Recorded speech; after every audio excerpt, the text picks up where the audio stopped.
Muy bien, vamos a meternos en la primera entrevista de este Rico al Cuadrado en este jueves 7 de julio del año 2022. Vamos a hablar con el analista en temas internacionales Emilio Ordóñez. ¿Cómo anda, mi amigo rosarino Emilio Ordóñez? Buen jueves para usted. ¿Cómo anda? ¿Cómo anda? Buen jueves para usted, mi amigo santafesino. ¿Cómo está todo? ¿Todo bien? Bien, todo tranquilo. Sí. Se terminó la joda del fútbol acá en Santa Fe, Unión y Colón, así que ya estamos más en la normalidad, porque venía convulsionada la ciudad con el tema, pero ya estamos nuevamente en lo que prácticamente toda la vida hemos tenido, así que seguir en ese sendero. Emilio, queríamos charlar con usted porque la noticia del día tiene que ver con Gran Bretaña, con Inglaterra, porque renunció Boris Johnson. Bueno, ¿qué estuvo pasando? Cuénteme por favor, Emilio, en todos estos días, porque Argentina también estuvo tan convulsionada que esto no lo estábamos mirando.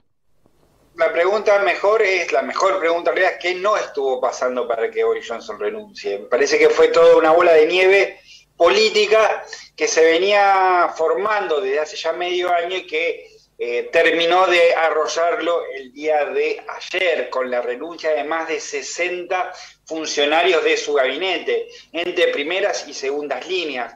Una muestra de pérdida absoluta de confianza en la gestión de Johnson, que venía sobreviviendo a varias instancias que lo habían comprometido, en particular a dos elecciones, una elección municipal que fue una derrota absoluta para el Partido Conservador, una by-election, o sea, una elección para reemplazar escaños faltantes, tanto en el sur opulento como en un norte que solía ser laborista y que merced al Brexit ha votado conservador. Bueno, eso es una tendencia que se revierte, y sobre todo los escándalos de índole sexual que han asolado al Parlamento, en particular un diputado que fue visto mirando pornografía en plena sesión y otro diputado acusado de acosar sexualmente a dos de sus colegas. El acusado de ser el acosador no es otro que es el sub-whip chief, que sería el subjefe del látigo, el encargado de mantener la disciplina partidaria al interior de las bancas conservadoras. Todo esto sumado al Partygate, a las más de 100 fiestas confirmadas que había tenido Boris Johnson durante el periodo de confinamiento merced al COVID-19, de las cuales solo se investigaron 12, y solamente por razones administrativas. Todo esto terminó conformando un combo en el cual se terminó como una elección interna dentro del Partido Conservador, en la cual Boris Johnson salió victorioso, pero un 40% de los diputados conservadores pidieron su salida.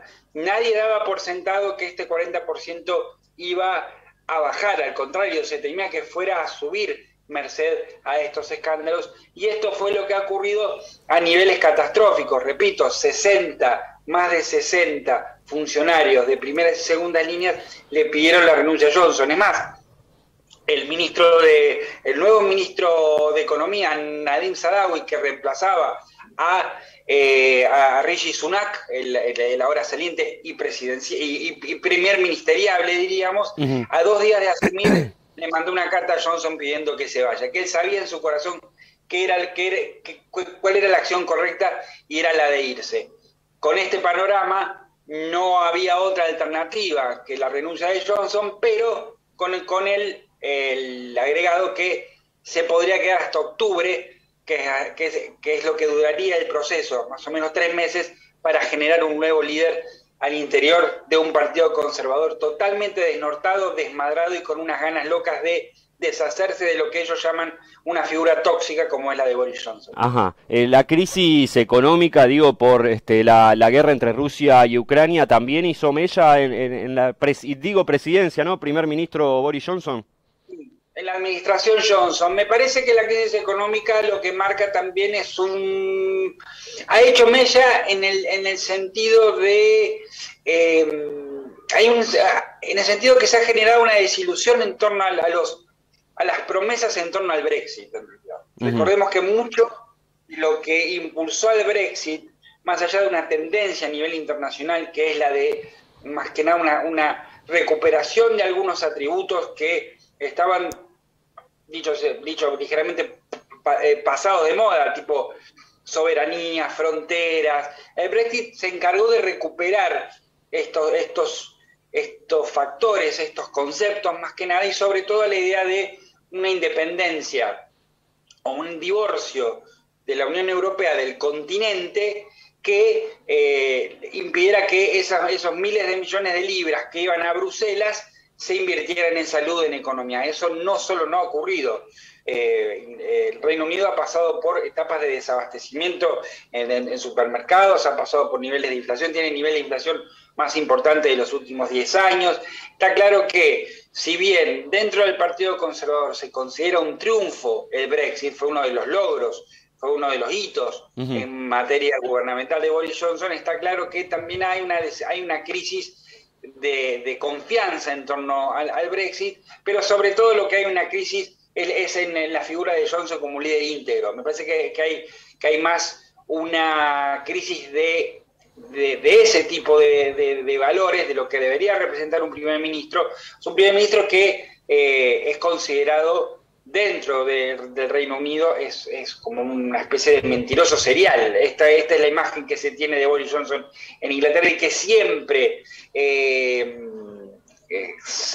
elude crisis políticas, se cae bien parado merced a acrobacias oportunas. De hecho, una de estas acrobacias oportunas podía haber generado esta situación, la acusación de haberle mentido al Parlamento en torno a las fiestas, al Partygate, al hecho de que no eran fiestas, sino eran reuniones de trabajo que se habían un poco pasado de la línea. Eso, tradicionalmente, en el Reino Unido, implicaría una renuncia inmediata del primer ministro. Esta investigación no ha terminado, precisamente porque otras crisis han explotado antes, como es la que estamos viviendo ahora. Claro. En un país sudamericano, Emilio, algo como esto, ¿no? Que renuncien 60 funcionarios y el presidente o el primer ministro, implicaría gente en las calles, crisis económica, seguramente algún tipo de estallido social. En Gran Bretaña, ¿cómo pega esto?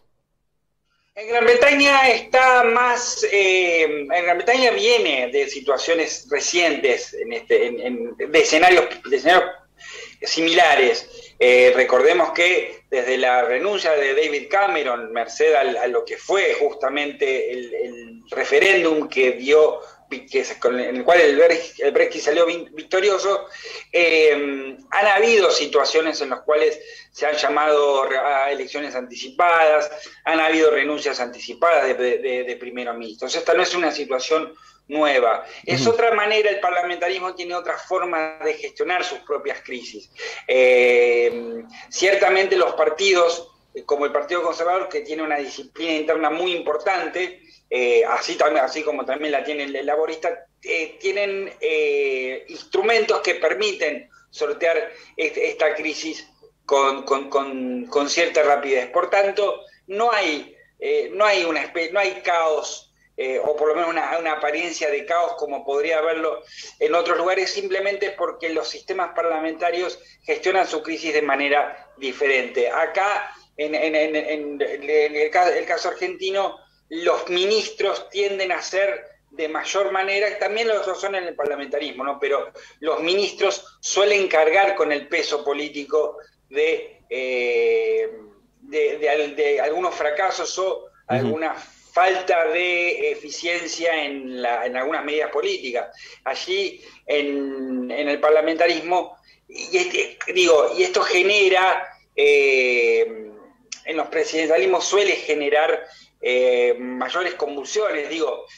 No estoy comparando porque son sistemas distintos, no es que estoy hablando del parlamentarismo como un sistema particularmente deseable, porque también hay una cuestión histórica y cultural que determina que eso suceda. De hecho, no hace mucho, hace tanto como 20, 25 años, este debate estuvo en Brasil. De hecho, en Brasil inclusive se planteó si volvía a la monarquía en algún punto, y esto no es en el 1800, fue a finales del siglo XX, con lo cual no es un debate...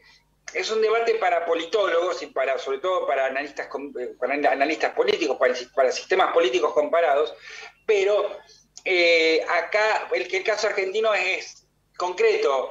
que en un contexto internacional frágil, con una economía que aparentemente irá a una recesión global, con un Estados Unidos que avisora un escenario parecido, y con una Argentina muy dependiente de dólares, el sector externo es ciertamente nuestra mayor debilidad, la caída de un ministro de Economía genera toda una serie de movimientos alrededor. Claro. Eso no ocurre en Inglaterra precisamente porque es un país mucho más asentado, porque tiene una economía que está mucho más sostenida, y sobre todo porque tiene al interior de los partidos sistemas que permiten que ese caos no se despliegue, no se expanda al resto de la sociedad. Claro. Me decía entonces, Emilio, en octubre tiene que elegir el Parlamento un nuevo primer ministro. ¿Ya pica alguien en punta? ¿Hay alguna idea? No es el Parlamento el que elige primer ministro. El sistema británico es algo diferente. Lo que Johnson renuncia a ser el líder del Partido Conservador, por tanto también renuncia a ser primer ministro porque es el partido mayoritario. Lo que se abre acá es una elección interna dentro del Partido Conservador. Después, el líder que surja ahí podrá llamar a elecciones anticipadas, y ahí sí habrá elecciones del Parlamento que generarán un nuevo primer ministro. Pero ahora el sistema es distinto.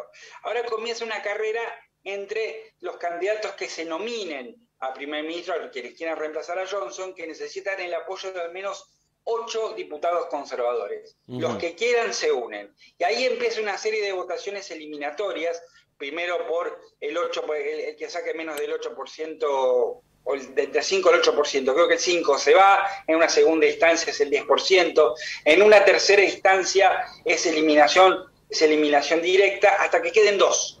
Y cuando queden 2, allí habrá una elección entre todos los afiliados al Partido Conservador, por correo, que definirán al nuevo líder del partido y por ende al nuevo primer ministro. O sea que es una elección interna que define un cargo que luego, por antonomasia, representará a todo el Reino Unido. Después, repito, capaz que ese primer ministro nuevo que surja, llamará elecciones anticipadas para testear si tiene consenso nacional y si tiene capacidad de generar un gobierno propio a partir de elecciones, porque hay una especie de déficit democrático en el tema de que te elija tu propio partido para gobernar tu país. Claro. Hay una especie de déficit democrático que se trata de subsanar con elecciones anticipadas, como hicieron tanto Theresa May y Boris Johnson. Bueno, el final de ambos primeros ministros también refleja de alguna manera que los tiempos convulsos que está viviendo el Reino Unido, merced al Brexit y ahora merced a la guerra en Europa y a los propios desastres internos, requiere, y es lo que están pidiendo tanto conservadores como laboristas, un liderazgo fuerte, decidido y sobre todo íntegro. Claro. Para cerrar entonces la pregunta directísima, Emilio Ordóñez, ¿a Boris Johnson se lo lleva puesto como principal argumento su fama de fiestero? Su fama de versero. No. Me parece que porque, ojo, el problema no es solamente que Boris Johnson fue a fiestas. El problema es que mintió acerca de ellas. Fue a las fiestas, dijo que no sabía que eran fiestas, luego que dijo que no percibió que lo fueran, y luego tuvo que admitir que sí habían sido, y que él había ido. O sea, me parece que fue más una cuestión de carácter moral y ética la que lo termina eyectando a Boris Johnson de Downing Street. Ahora se abre una carrera, hay 2 o 3 candidatos en punta que pican en punta, hay 2 o 3 candidatos que están ahí, que van a pelear, que son las bazas fuertes del Partido Conservador, la canciller Liz Truss, el ex ministro de Salud, Sajid Javid, el ex ministro de Economía, Rishi Sunak, nombres que parecen raros, pero que ahora se van a ir potenciando y se van a ir haciendo más conocidos a medida que esta crisis de gobierno, que se intentará subsanar con elecciones internas, amaine. Cuidado que se queda hasta octubre. Eso es lo que dice Johnson y es lo que dicta la regla. Pero las reglas cambian y el clima político en Reino Unido no está para largos tiempos, y 3 meses es un tiempo largo. Puede ocurrir tranquilamente que Johnson renuncie y el viceprimer ministro asuma para bajar la borla de la crisis. O sea, todavía no está definido si Johnson se queda hasta octubre o se queda hasta mañana o pasado. Así están las cosas de Fracles en el Reino Unido. Emilio, como siempre, muchísimas gracias. Un gran abrazo. Abrazo grande para ustedes, hasta cualquier momento. Chao, chao, Emilio. Emilio Ordóñez, analista en temas